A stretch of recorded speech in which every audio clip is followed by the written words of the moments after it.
ఈ రోజే డౌన్లోడ్ చేయండి. మీ ఫేవరెట్ షోస్ చూడండి. మా మావయ్య నిరపరాధి. తనకి ఏ పాపం తెలీదు. తను ఎప్పటికైనా కూడా చంపే మనిషో చంపించే మనిషో ఏ నాటికి కారు.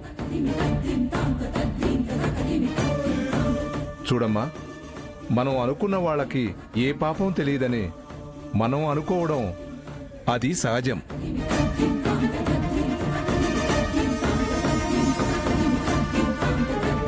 అయినా నా నిర్ణయం తెలియజేస్తున్నప్పుడు నువ్విలా అడ్డుపడితే నీకు కూడా తేలికపాటి శిక్ష పడే అవకాశం ఉందని నీకు తెలుసా?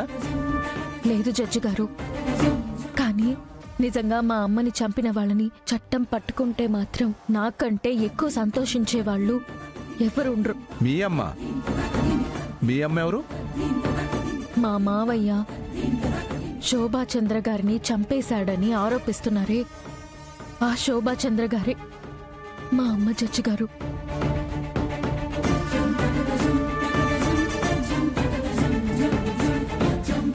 ఓ, నువ్వు శోభాచంద్ర కూతురివా?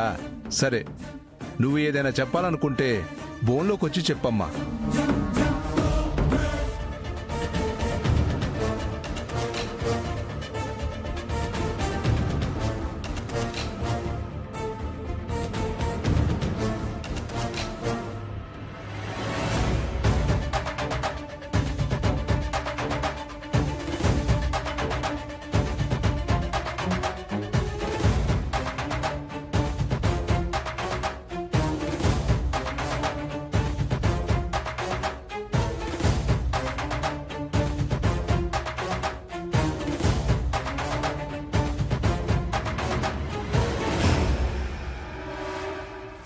చెప్పమ్మా, మీ మావయ్య గారే మీ అమ్మగారిని చంపలేదని నువ్వంత బలంగా ఎలా చెప్పగలవు?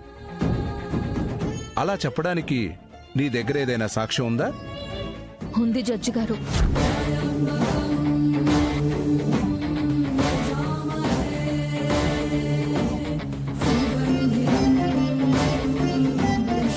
కానీ అది నేనిప్పుడు కోర్టుకి సమర్పించే పరిస్థితుల్లో లేను.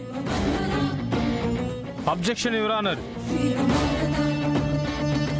సాక్ష్యం ఉంది కానీ అది సమర్పించే పరిస్థితుల్లో లేను అని ఏమంటున్నారంటే ఇది కట్టుకథ కాక ఇంకేమవుతుంది?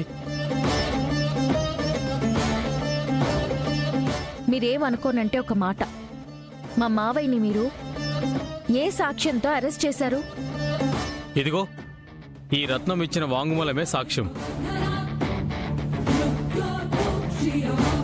సార్, ఎవరి దగ్గరో డబ్బులు తీసుకుని ఎస్ఐ గారిని హత్య చేసిన ఒక హంతకురాలు అదే డబ్బు తీసుకుని మా మావయ్యని అన్యాయంగా ఇరికించలేదని గ్యారంటీ ఏంటి?